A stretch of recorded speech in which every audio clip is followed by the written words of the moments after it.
એક તરફ અમદાવાદ સતત વિસ્તરી રહ્યું છે અને બીજી તરફ ભયાવહ આગની ઘટનાઓ પણ સતત સામે આવી રહી છે। ત્યારે આવી ઘટનાઓ પર કાબૂ મેળવવા તંત્ર કેટલું સજ્જ છે તેને લઈને સવાલો ઉઠી રહ્યા છે।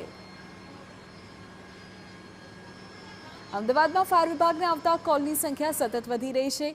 ત્યારે ફાયર વિભાગનું કામ ખૂબ વધારે અને સ્ટાફ ઓછો તે પ્રકારની સ્થિતિ જોવા મળી રહી છે। અમદાવાદમાં ફાયરના કર્મચારીઓ માટે 801 જેટલી પોસ્ટ છે, જેની સામે 516ની જ ભરતી કરવામાં આવી છે, એટલે કે 285 જગ્યા ખાલી છે। જરૂરિયાત સામે સ્ટાફ ઓછો હોય અનેક મુશ્કેલીઓનો ફાયર વિભાગને સામનો કરવો પડી રહ્યો છે।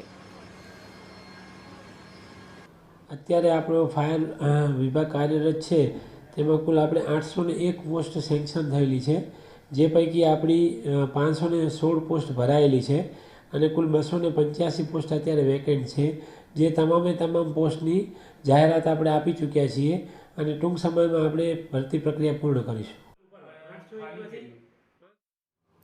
ખુદ અધિકારીઓનું પણ કહેવું છે કે જો ઝડપથી ભરતી થાય તો વધુ ક્ષમતા સાથે કામ થઈ શકે। ઓછા સ્ટાફને કારણે કર્મચારીઓને ઓવરટાઈમ કરવાનો વારો આવે છે।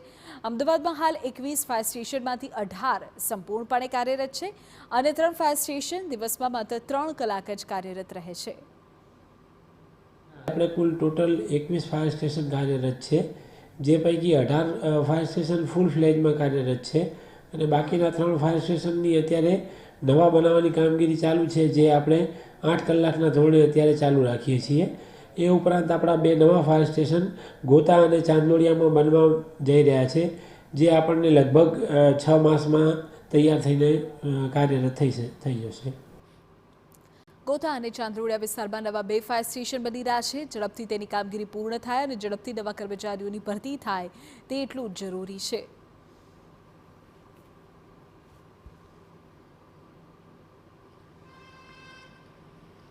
ઓછા સ્ટાફમાં વધુ કામ કરવા માટે ટેવાયેલા ફાયર વિભાગના જવાનો આખરે ખાલી પડેલી જગ્યા ક્યારે ભરવામાં આવશે તેની વાટ જોઈ રહ્યા છે, કારણ કે સતત અમદાવાદ વિસ્તરી રહ્યું છે, કોલ વધી રહ્યા છે। ત્યારે 285 ખાલી જગ્યા આખરે ક્યારે ભરાય તે સૌથી મોટો પ્રશ્ન છે અને રાહ જોવાઈ રહી છે કે ફાયર વિભાગની ટીમ વધુ મજબૂત બને, કારણ કે પાછલા વર્ષોની સરખામણીમાં જે રીતે ઉત્તરોત્તર ફાયર વિભાગને કોલમાં વધારો થયો છે તે પણ એક બાબતે ચિંતાનો વિષય છે।